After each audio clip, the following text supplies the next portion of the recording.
tous, j'espère que vous allez bien. Je vous fais un petit tag aujourd'hui, je ne sais pas si ça vous tente. Je pense que oui, sinon vous n'auriez pas cliqué sur la vidéo. Pour changer un petit peu des updates que je poste dernièrement, je me suis dit que j'allais répondre à ce fameux tag « Avez-vous déjà lu ?», qui concerne donc un petit peu le monde global de la lecture. Je pense que ça peut être intéressant et moi j'ai aimé regarder ces vidéos, donc je l'ai vu sur la chaîne de Sabrina il n'y a pas très longtemps. J'essaierai de vous renvoyer en lien, j'ai du mal aujourd'hui, je vous préviens, ça va être catastrophique. En lien, en barre d'informations ou peut-être en i, je ne sais pas encore trop comment je ferai ça au montage. Je ne vais pas m'attarder plus longtemps, je vais commencer tout de suite parce qu'il y a quand même pas mal de questions et quand on commence à blablater, on sait très bien qu'avec moi ça peut durer. Vous êtes bien installés parce que ça va durer un petit moment, il y a 30 questions. Je vais commencer tout de suite sans plus attendre pour pas faire une introduction qui dure des plombes.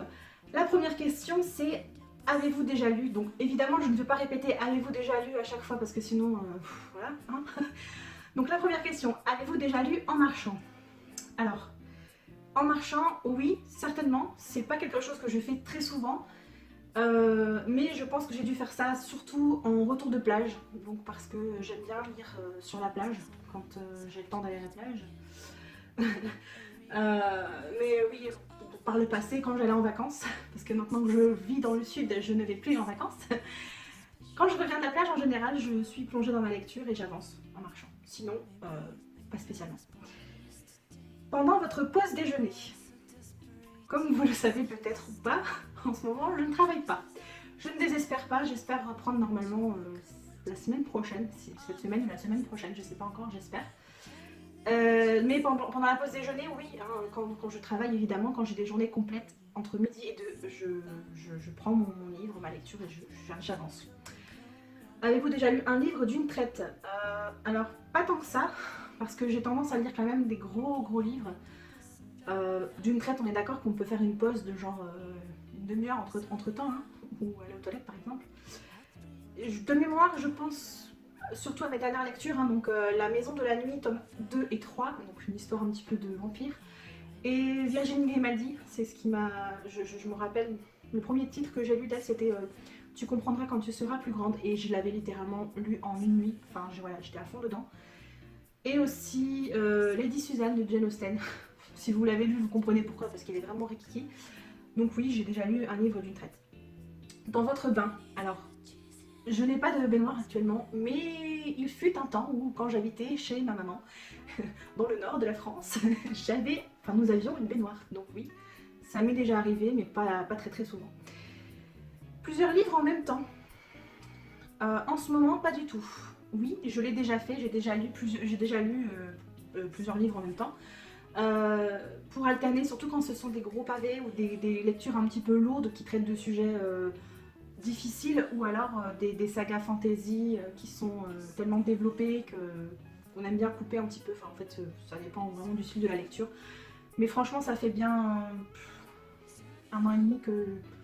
En fait, au début où j'ai repris la lecture intensive, j'aimais bien switcher entre les histoires. Maintenant, j'aime bien me plonger directement dans l'histoire et me consacrer à un seul titre. Pour l'instant, ça me convient comme ça, mais ça se peut que ça change dans quelques temps. Avez-vous déjà lu un livre avant avoir vu l'adaptation cinématographique? Alors, évidemment, il y en a quand même pas mal, dont Harry Potter, je pense que voilà, c'est la base, Nos étoiles contraires de John Green, Ensemble c'est tout d'Anna Gavalda, que j'ai... C'est un coup de cœur pour moi, je pense que vous le savez si vous me suivez depuis un moment. Je peux aussi citer Le crime de l'Orient Express. Voilà, c'est ceux auxquels je pense là tout de suite maintenant. Et je pense que j'ai même... Jamais sans ma fille, c'est un de mes livres préférés aussi. Jamais sans ma fille, je pense que j'ai dû le lire étant adolescente. Et j'ai dû voir le téléfilm, slash film, je sais plus trop si c'est un téléfilm ou un film, qui a été adapté. Voilà. Ensuite, même question, mais à l'inverse, donc un livre après avoir vu l'adaptation cinématographique. Donc moi, je compte aussi l'adaptation en série, parce qu'il y en a quand même beaucoup actuellement. Par exemple, Outlander, forcément. Jamie, j'arrive. Ouais, on a le droit de rêver. Donc oui, Outlander, d'ailleurs j'ai fait une pause dans la série sur Netflix parce que j'ai envie de lire les livres de Diana Gabaldon avant de voir la série, enfin de rattraper en fait le train en marche. Cœur d'encre, Je sais pas si vous connaissez, je me le suis remis dans ma pile à lire, enfin parce que je l'ai lu il y a très très longtemps et que je me rappelle de l'histoire mais j'ai plus trop de détails. Voilà. Le titre Et si c'était vrai de Mark Levy. J'ai vu l'adaptation cinématographique avec Reese Witherspoon et Mark Ruffalo, que j'adore. Donc ça m'a donné envie de lire l'histoire de base. Et entre autres, Le Cercle des Poètes Disparus. Ce film, il est vraiment magnifique. Avec Robin Williams. Je sais pas si vous l'avez vu, n'hésitez pas à me dire en commentaire, ça me ferait plaisir de le savoir. Je vais essayer d'accélérer, sinon la vidéo elle va durer 15 secondes. Est-ce que vous avez déjà lu 2 fois ou plus le même livre? Alors il n'y en a pas beaucoup, parce que surtout depuis que j'ai repris la lecture intensive, étant donné que ma palle grossit de jour en jour, j'essaie de ne pas relire trop souvent des livres, parce que sinon ma pile à lire ne va jamais descendre. Mais je peux citer forcément Harry Potter, que j'ai lu bien plus de 2, 3, 4 fois, je ne sais plus. Jamais sans ma fille, forcément, comme c'est un de mes titres préférés, tout comme Anna Gavalda, enfin Ensemble c'est tout, je les ai lus plusieurs fois parce que c'est vraiment des livres coup de cœur que j'adore. Ensuite, j'ai lu aussi une série de livres qui s'appelle Spellman et Associés, enfin il y a plusieurs livres dérivés de ça. Donc pareil, je me les suis rachetés parce que je les ai lus quand j'étais très vieille ado ou jeune adulte, ça dépend d'où est-ce que vous vous placez. Cyrano de Bergerac, Les Fleurs du Mal. Forcément, La Belle et la Bête, parce que voilà, c'est mon conte préféré, donc je l'ai lu plusieurs fois. Question suivante. Alors, petite dédicace à Sabrina, hein. Est-ce que vous avez déjà lu Aux toilettes? Alors moi, non, jamais. Jamais, jamais, jamais. Pourquoi? Parce que c'est pas franchement un endroit où j'aime bien être particulièrement. Donc c'est pas un endroit où j'aime bien lire, tout simplement. Et je sais pas, au niveau des microbes et de l'hygiène, ça me perturbe quand même un petit peu beaucoup, donc non, ça m'est jamais arrivé de lire aux toilettes. Et moi les toilettes c'est pas un refuge parce que j'ai pas d'enfant, donc voilà, je fais pas partie de la team qui se cache dans les toilettes pour avoir un petit moment de répit. Voilà, non. Question suivante. Est-ce que vous avez déjà lu Dans les transports en heure de pointe? Donc, je me répète encore, mais je vis dans le sud de la France. Ici, les transports en commun, voilà, hein, vous avez une petite idée. C'est merdique. Et de toute façon, j'ai une voiture maintenant, donc non.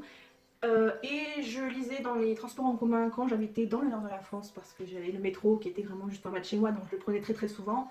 Mais en heure de pointe, ça n'a jamais été la folie non plus. Voilà, j'ai pas vécu en région parisienne, donc c'était une grosse ville, mais pas aussi développée et grouillante de monde qu'on peut trouver en région parisienne ou dans autres grosses villes comme Bordeaux, Lyon, enfin voilà, pas tout citer. Hein. Est-ce que vous avez déjà lu toute une série d'affilée? Alors non, jamais, parce que, encore une fois, je me répète, mais j'ai repris la lecture intensive depuis pas très très très longtemps.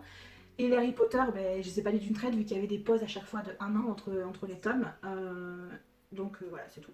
Est-ce que vous avez déjà lu à la place d'aller à un rendez-vous ou à une soirée? Alors, un rendez-vous, non. Parce que un rendez-vous, pour moi, je mets dans rendez-vous tout ce qui est médical, professionnel et tout, donc non. Après, pour une soirée, oui, c'est possible, peut-être. Voilà. Ne me jugez pas, hein. Mais oui, clairement, des fois, je préfère passer, enfin très souvent même, je préfère passer ma soirée avec un bon livre plutôt que d'aller dans un endroit, genre, par exemple, boîte de nuit, qui me tente pas du tout. Donc oui, ça m'est déjà arrivé. Avez-vous déjà lu les premières pages d'un roman dans une librairie captivée? Alors oui, forcément, hein, mais j'ai pas vraiment d'exemple précis. Parce que moi, ma façon de faire, enfin, du moins ce que je faisais avant, parce que maintenant avec Booktube c'est complètement différent, ma façon de consommer les livres, enfin consommer, ma façon de lire les livres a vraiment changé. Avant en fait, pour acheter un livre, j'allais en librairie, je lisais la quatrième de couverture, et puis si ça me plaisait, je commençais à lire la première page, ou première page, deuxième page, et si j'étais captivée, voilà, 2, 3, 4, 5, 6 pages, et après forcément j'achète le roman. Donc ça m'est déjà arrivé, mais j'ai pas vraiment de souvenirs, enfin de titres précis à vous donner. Ensuite, est-ce que vous avez déjà lu À des heures improbables? Oui, surtout en ce moment, parce qu'avec le confinement, bon ça c'est fini, mais voilà, enfin, je ne travaille pas, donc j'ai un très très mauvais rythme.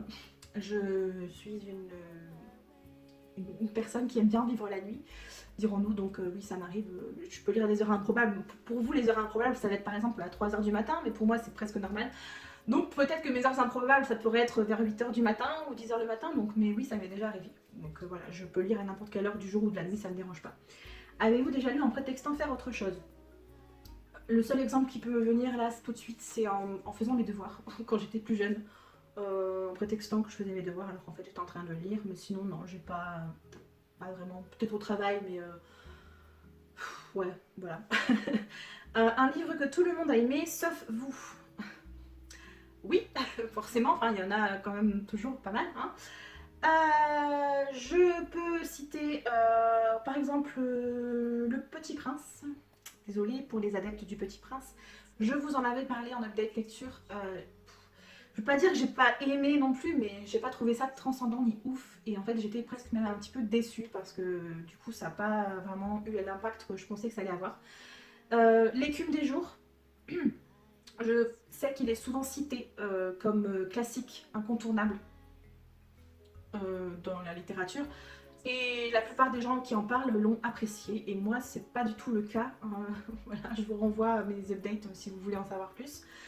Et Shining, pareil, Shining, encore une fois, voilà, c'est pas quelque chose que j'ai détesté, mais ouais. Alors en plus, Shining, j'avais jamais vu le film avant, hein, donc voilà. D'ailleurs, ça pourrait entrer dans les catégories auxquelles j'ai répondu tout à l'heure. Hein. Shining, je l'ai lu, j'ai trouvé ça long par moment, mais voilà, avec Stephen King, je sais que c'est un petit peu particulier. Il faut vraiment se faire à l'ambiance générale dans ce qu'il veut dire. Ça peut passer ou casser. Donc oui, j'en ai lu. Un livre que personne n'a aimé sauf vous. Alors non, là franchement j'ai cherché hein, quand j'ai répondu au questionnaire. J'ai cherché, mais que personne du tout n'a aimé, non. Je pense que ça doit quand même être hyper rare. Dites-le moi en commentaire, hein, mais voilà. Avez-vous déjà essayé de lire dans une autre langue parce que attendre c'est trop long? Alors non, pas parce qu'attendre c'est trop long, parce que j'ai pas, quand Harry Potter est sorti, si peut-être j'avais eu 20 ans, ou enfin voilà, si j'avais été bilingue à ce moment-là, peut-être que oui. Mais non, voilà, je lis, enfin ça fait longtemps que je l'ai pas lu en anglais, mais juste pour le plaisir en fait. C'est-à-dire que je suis bilingue, voilà, je parle anglais couramment, mais j'aime bien lire en anglais, mais juste pour mon kiff personnel et pour aussi entretenir, hein, bien sûr. Mais pas parce qu'attendre c'est trop long, juste parce que j'aime bien lire aussi en anglais. Un livre dont vous n'aviez jamais entendu parler avant de le tenir dans vos mains. Alors là, j'ai pas d'exemple précis, mais oui, bah, souvent, hein, voilà. Ne serait-ce que par exemple quand je fais un petit peu de shopping sur Emmaüs, sur le site d'Emmaüs ou sur Bobox, quelquefois je vois un titre, je lis le résumé et je l'achète. Voilà, donc il y en a plein hein, que j'ai déjà lu sans en avoir entendu parler avant. Un livre si merveilleux que vous ne pouvez pas vous empêcher d'en parler à tout le monde. À tout le monde, peut-être pas, mais en tout cas sur la chaîne, oui, parce que ben, c'est un petit peu ce pourquoi je suis là. Et sinon, étant donné que je n'ai pas un entourage qui va vraiment lire beaucoup, à part ma maman et une de mes sœurs, non, je vois pas. Je leur ai surtout beaucoup parlé de Virginie Grimaldi parce que c'est quelque chose qui fait appel souvent à la nostalgie, au sentiment, à la famille, et je sais que ce sont des sujets qui les touchent aussi, tout comme moi, donc oui. Mais sinon, pas à tout le monde, non. Un livre aussi merveilleux que vous aimeriez le garder pour vous. Je vais rejoindre beaucoup de mes compatriotes qui ont une chaîne de Booktube. Non. Sinon, pourquoi je ferais ça hein Le but de lire, c'est après de partager, de pouvoir échanger avec les gens et d'en discuter, et de vous donner aussi, oui bien sûr, de vous donner aussi envie de lire le livre, pourquoi pas, ou de pas vous donner envie de le lire, enfin peu importe, mais toujours est-il que je pense que quand on a un livre vraiment qu'on a adoré, pourquoi le garder pour soi en fait, le mieux justement c'est d'en parler avec des gens qui ont vraiment aimé aussi, ou qui n'ont pas aimé, et de savoir pourquoi d'ailleurs, c'est toujours aussi intéressant d'avoir des avis différents des nôtres, je trouve. Donc non. Avez-vous déjà lu un livre plus gros qu'Harry Potter 5? Alors non, pas encore.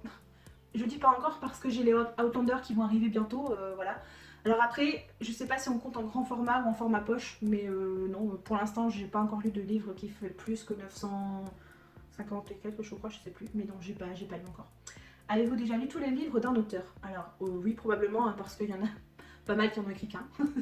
Je pense dernièrement à Le bal des folles de Victoria Mas, c'est ça? Ouais. Entre autres, c'est tout ce qui me vient à l'esprit. Enfin, il y en a certainement d'autres, mais j'ai pas d'exemple précis là. Mais j'ai pour but de lire tous les Jane Austen, tous les Amélie Nothomb, tous les Tillier, tous les Chatham, donc j'espère un jour arriver à être à jour, justement. Voilà. Ensuite, avez-vous déjà lu un roman qui vous a fait rire? Alors, je l'ai déjà cité, mais pour moi, Virginie Grimaldi, elle va rentrer dans beaucoup de catégories dans ce questionnaire. Parce que c'est, comme je vous l'ai déjà expliqué, quelqu'un qui fait appel au sentiment, vraiment à la nostalgie, qui vous renvoie. Elle est tellement proche de. Disons qu'elle nous raconte des choses qui peuvent être proches de notre quotidien, donc forcément ça résonne en moi. Et oui, j'en ai déjà ri. Question 25, c'est un roman qui vous a fait pleurer, pareil, Virginie Grimaldi aussi. Le titre, tu comprendras quand tu seras plus grande et il est grand temps de rallumer les étoiles. Enfin, voilà, ce sont des titres voilà, qui m'ont fait rire, qui m'ont fait pleurer. Sinon, qui m'a fait pleurer, je pense beaucoup. Hein, je pense à Ensemble, c'est tout d'Anna Gavalda, à Jamais sans ma fille aussi, que j'ai lu il y a très très longtemps maintenant. Voilà, c'est à peu près tout. Euh, c'est déjà pas mal. Avez-vous déjà lu un titre qui vous a fait sortir de votre zone de confort? Si vous me suivez un petit peu, je vous ai dernièrement parlé d'un titre qui s'appelle De l'autre côté de la machine, voyage d'une scientifique au pays des algorithmes d'Aurélie Jean. Voilà, je vous renvoie à mon update en petit i juste ici où j'en parle un peu plus en détail. C'est quelque chose qui est complètement étrange, enfin qui était complètement étranger à ce que j'ai l'habitude de lire, vu que c'est un essai, on parle de quelque chose de scientifique. Elle nous raconte un petit peu ce qui a fait qu'elle est ce qu'elle est aujourd'hui, c'est-à-dire une scientifique spécialisée dans les algorithmes. Enfin, voilà, je vous l'explique beaucoup mieux en vidéo parce que là, franchement, je retire les termes exacts, je ne voudrais pas dire de bêtises. Mais en gros, elle nous explique un petit peu en quoi consiste un algorithme. J'ai du mal, hein, je vous l'avais dit. En quoi consistent les algorithmes et en quoi on peut les trouver partout autour de nous. Et ben, j'ai beaucoup aimé, donc voilà, c'est très bien aussi quelquefois de sortir de sa zone de confort, n'hésitez pas. Je vous le conseille en plus fortement. D'ailleurs, elle a sorti un dernier titre qui parle de l'apprentissage. Je crois que c'est l'apprentissage fait la force, quelque chose comme ça. Si je retrouve le titre exact, je vous le mettrai en barre d'informations. Je m'intéresse beaucoup à ce qu'elle fait en fait maintenant, du coup, donc je la suis sur les réseaux sociaux. Et donc j'ai vu qu'elle avait publié un nouveau roman que j'espère pouvoir lire. Ensuite, avez-vous déjà lu un livre auquel vous n'avez rien compris? Alors, oui, voilà, si vous me suivez, vous savez peut-être de quel titre je vais vous parler. Là, tout de suite, comme ça, de but en blanc, j'en ai, enfin, trois, quand j'ai répondu au questionnaire, il y en a trois qui me sont venus direct. Le Maître des Illusions de Donna Tartt, voilà, un espèce de gros pavé de je sais plus combien de pages pour au final tout ça pour ça. Hein. J'ai pas vraiment compris, c'est pas c'est j'ai pas vraiment compris le but de l'histoire ni à quoi tout cela rimait. L'écume des jours, qui était pas mal aussi dans son genre, hein, parce que c'est même si certains y trouvent une certaine poésie dans les descriptions, dans le fait qu'on parle la façon dont les sentiments sont exprimés, sont développés, l'attachement des personnages l'un envers les autres, les uns vers les autres. Mais moi en fait j'étais tellement parasitée par le style de l'écriture et l'univers un petit peu loufoque que enfin voilà, c'est pas passé, j'ai rien compris et bon bah ça arrive hein, parfois. Et L'Attrape-Cœur de Samy Gard. Voilà, forcément, c'est un premier livre en plus que j'avais lu quand j'avais repris la lecture plus intensive. Ouais, je l'ai abandonné d'ailleurs ce livre à la fin. Non, je l'ai pas abandonné. Enfin, je l'ai pas abandonné. Je sais plus si je l'ai abandonné. Je crois que je l'ai lu en diagonale à la fin tellement ça me saoulait et tellement je ne comprenais rien. Voilà, je sais même pas s'il y a quelque chose à comprendre, mais disons que je suis passée à côté en fait, tout simplement. Après, il y en a peut-être d'autres, mais là, tout de suite maintenant, je m'en rappelle pas. On est presque à la fin. Courage. Il reste 3 questions. Alors, avez-vous déjà lu un livre parce que la couverture était jolie? Oui, oui et non. Parce que quand même, il n'y a pas que la couverture qui compte. Alors, même si je suis parfois superficielle, que j'aime bien les jolies couvertures, que ça attire l'œil, c'est pas ce qui va me convaincre à 1000% de lire un titre. Je m'explique. C'est un peu comme avec les humains, hein. On va pas se mentir. On dit le physique c'est pas important, blablabla. Ouais. Hein, bon, je parle dans les relations amoureuses, hein, bien sûr. Les relations amicales, on s'en tape. Hein. Après, on peut rentrer dans un débat pendant des heures et des heures, mais En premier lieu, ce qui peut, pas tout le temps, hein, mais ce qui peut captiver notre attention chez quelqu'un, ça va être son physique, ou du moins ce qui va dégager. Donc son apparence, son look, voilà. Donc c'est un petit peu pareil pour moi. Je vais pas m'étendre sur le sujet plus longtemps, sinon on pourra en faire une vidéo d'1 heure hein, si vous voulez, mais c'est pas le but de la chaîne. J'ai deux titres à vous citer. Par exemple, Cinder, donc les chroniques lunaires. Euh, En premier lieu, c'est la couverture. Enfin, quand j'ai regardé les vidéos Booktube, la couverture m'a beaucoup intriguée, enfin m'a beaucoup plu. Et en fait, après l'histoire, forcément, c'est ce qui m'a convaincue de me procurer le livre et de le lire. Tout comme le titre d'encre de verre et d'acier, j'avais un petit peu flashé sur la couverture. Après, je pourrais en citer plein des livres avec des jolies couvertures, mais c'est jamais la raison, c'est jamais la seule raison. Ça joue souvent parce que c'est ce qui va attirer l'œil. Ça marche surtout en librairie en fait, parce que au final, c'est sûr qu'en librairie, enfin moi personnellement, la couverture, si elle m'attire pas, je vais peut-être moins facilement aller lire les résumés au dos. Je pense qu'on est beaucoup dans ce cas, hein, voilà. Après, ce qui est bien justement sur Booktube, c'est qu'on peut parfois avoir les jolies couvertures, mais tout de suite, on a le résumé en fait. Et souvent, euh, on peut trouver des livres qui ne sont pas esthétiquement beaux, qui ont rien de spécial au niveau de leur couverture et tout, bien que maintenant, je pense que toutes les éditions font des couvertures quand même vraiment sympas. C'est plus souvent les éditions poche qui laissent un peu plus à désirer, hein, je pense. Enfin, dites-moi en commentaire si vous pensez la même chose que moi. Mais voilà, très souvent, disons que l'inverse est moins vrai. Et non, comment dire enfin, je sais pas trop comment rassembler mon idée là, mais en gros, je vais plus facilement lire un livre. Je sais pas comment m'expliquer, je pense que vous avez compris. De base, si je vois une belle couverture, je vais lire le résumé. Alors que si je ne vois pas une belle couverture, je vais pas forcément le lire. Mais sur YouTube, parfois, on a la présentation de livres qui sont très très bien, même si la couverture est moche. Mais ça sauve ça sauve le truc en fait, parce que si on nous en parle et qu'on nous donne envie de le lire, je pense par exemple à un truc tout con, je vais vous parler de Au bonheur des dames, de Zola. J'ai vu la vidéo, enfin à l'époque, enfin maintenant elle est plus sur YouTube, mais Lemon June, je pense que tout le monde beaucoup de monde la connaît. Je vous renvoie peut-être en barre d'informations sur sa chaîne, je sais même pas si sa chaîne elle est encore ouverte. Bon, je pars dans tous les sens, hein, comme souvent. Bref, j'ai vu l'avis de Lemon June sur Au bonheur des dames de Zola. La couverture me tentait pas du tout à la base, c'est un classique donc voilà. Et au final, la façon dont elle en a parlé, etc., ça m'a donné envie de m'intéresser à l'histoire. Donc voilà, je pense que c'est plus facile de se laisser convaincre par quelqu'un qui va nous parler d'un livre moche que d'un livre beau en fait, tout simplement. Bon, vous avez compris. La question, je vais passer à une note parce que sinon on va dormir là. Avez-vous lu déjà un classique en appréciant votre lecture? Je viens de le dire, Au bonheur des dames, je vais pas revenir sur le truc. Également Les liaisons dangereuses de Choudarlo de Laclos, que j'avais bien aimé parce que je l'avais écouté en audiobook avec notamment la voix de Catherine Viard. Karine Viard, oh là là. Bref, et Northanger Abbey de Jane Austen. Alors, sachant que je vais bientôt, enfin j'espère avoir lu tous les livres de Jane Austen. Elle n'a pas écrit des masses, donc ça devrait le faire. Mais voilà, dans le futur, c'est ce que j'aimerais bien faire.